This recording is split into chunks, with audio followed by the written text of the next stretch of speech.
Монгол улсын ерөнхийлөгчин 2017 оны ээлжид сонгуул албан ёсоор эхэллээ. Намууд нэр дэвшигчээр тодруулж байна. Хуулиар зааснаар улсын хурлд суудал бүхий нам ерөнхийлөгчин сонгуульд нэр дэвшүүлэх хэрэгтэй. Энэ нь Монгол ардын нам, Монгол ардын хувьсгалт нам, ардчилсан нам 3-аас нэр дэвшүүлнэ гэсэн үг. Энэ сонгуулийн хамгийн анхаарал татж байгаа нэг зүйл бол Монгол ардын хувьсгалт нам. Тодруулбал Монгол улсын 3 дахь ерөнхийлөгч Монгол ардын хувьсгалт намын дарга Энх баяр энэ сонгуульд оролцох эсэх юм. Монгол ардын хувьсгалт намын дарга Энх баяр ерөнхийлөгчин сонгуульд нэр дэвшиж оролцох нь Монгол улсын ардчлалын хэм хэмжүүрийг илэрхийлнэ гэдгийг учир мэдэх хүмүүс хэлж байгаа юм. Мөн Энх баярын сонгуульд нэр дэвшвэл сонгуулийн үр дүн одоогийн яригдж байгаагаас тун өөрөөр гарна гэдгийг их сурвалжууд хэлж байна. Учир нь Энх баярын нэр хүнд олон нийтийн дунд өндөр байгаа юм. Тиймээс эрх баригчдын зүгээс Монгол ардын хувьсгалт намын дарга Энх баярыг сонгуульд оролцуулахгүй байх бүхий л арга хэмжээг авч байна. Сонгуульд нэр дэвшүүлэхгүйгээр хасгаар завдаж байгаа шалтгаан болгож байгаа зүйл нь Монгол ардын хувьсгалт намын дарга Энх баярын ялтай байх хугацаа дуусаагүй байгаа. Тийм учраас Энх баяр сонгуульд оролцох боломжгүй гэх тайлбарууд юм. Ийм мэдээллийг эрх баригчид өрсөлдөгч намууд тэдний мэдээлэлд байдаг хэвлэл мэдээллийн хэрэгслүүдээр зогсоо зайгүй явуулж байна. Харин Монгол ардын хувьсгалт нам болон Энх баяр сонгуульд өрсөлдөнө гэдгийн албан ёсоор мэдэгдсэн. Тэгээд ч бодит байдал дээр Монгол ардын хувьсгалт намын дарга Энх баярын ялтай байх хугацаа гэдэг зүйл огт байхгүй ажээ. Энх баярт тохоод байсан эрүүгийн хуулийн 263-ын 2 дахь хэсэг заасан гэмтэрэгт 2009 оны орчуулгын хуулиар өршөөл үзүүлсэн байдаг. Ингэхээр Энх баяр ялтай гэж үзэх үндэслэлгүй болж байгаа юм.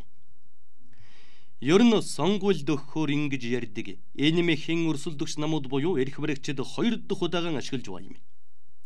2016 оны сонгуулийн өмнө буюу 6 дугаар сарын 3-нд Цагдаагийн ерөнхий газрын мэдээлэл технологийн төвөөс Энх баярын ялгүй болох хугацаа дуусаагүй байна гэсэн тодорхойлолт сонгуулийн ерөнхий хороонд ирж, сонгуулийн ерөнхий хороо үүнийг үндэслэл болгон Монгол ардын хувьсгалт намын дарга Энх баярыг сонгуульд нэр дэвшүүлэлгүй хассан байдаг.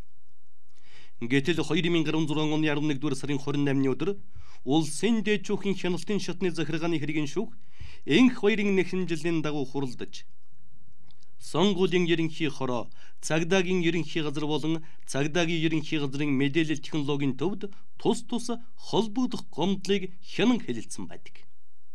Тэр хурлаас шүүгчид Энх баярын ялгүй болох хугацаа дуусаагүй байна гэсэн цагдаагийн ерөнхий газрын 2016 оны 6 дугаар сарын 3-ны өдрийн 15:10:71 дүгээр албан бичгийг хүчингүй болгуулах нэхэмжлийн шаардлагыг хангаж шийдсэн. Өөрөөр хэлбэл Энх баярын ялтай хугацаа дуусаагүй гэсэн цагдаагийн байгууллагын бичиг хууль зөрчижээ гэдгийг дээдчүүхэд тогтоожээ.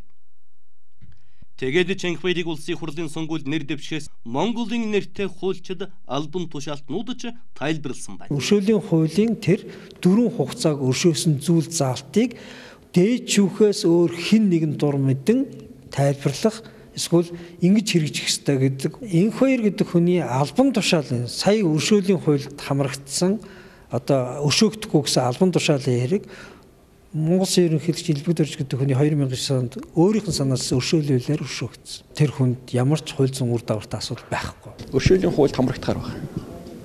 Буюу гин буруутай тооцох хугацаа өршөөлийн хуулиар бас өршөөгдсөн. Тэгэхээр энэ хүн бол улс төрийн болон ямар төрийн захиргааны албан тушаал хашаад явах эрх нь нээгдсэн гэдгийг ийм ойлголт.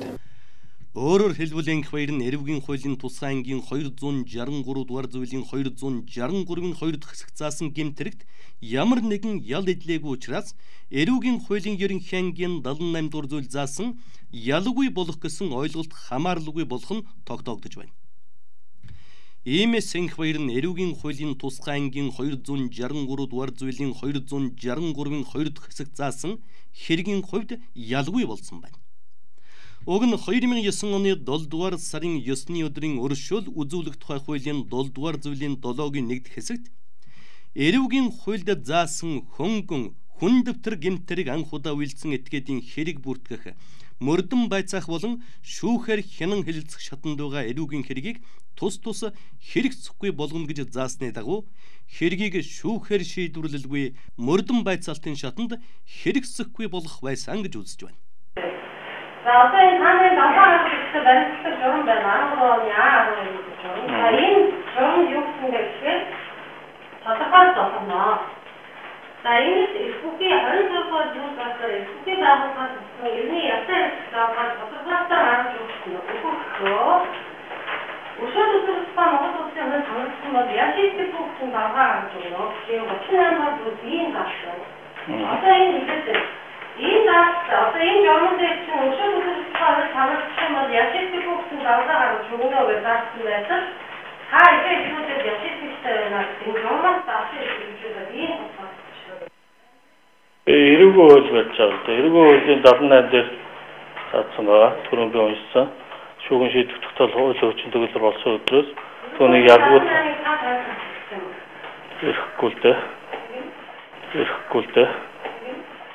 Цагдаагийн байгууллага нь сонгуулийн тухай хууль зааснаар мөн цагдаагийн байгууллагын хуулийн 29 зааснаар тодорхойлт гарах хэрэгтэй. Ялтай хэсэг талаар тодорхойлт гарах хэрэгтэй. Гэхдээ ялын тооцооллын асуудлаар дүн шинжилгээ ээж ийм эрх хэмжээгээ хэтрүүлсэн дүгнэлтүүд хийх эрх хэмжээгүй байна гэдгийг шүүх хүрэлтхэн үзэж энэ албан бичиг нь өөрийн эрх хэмжээнээс хальсан учраас энийг хүчингүй болгох зүйтэй байна гэж үзлээ. Тэгвэл Монгол Ардын Хувьсгалт намын дарга инх баярыг энэ мэтчлэн хуулийн нэрээр сонгуульд оролцуулахгүй байх явдал өнөө хүртэл үргэлжилсээр байна.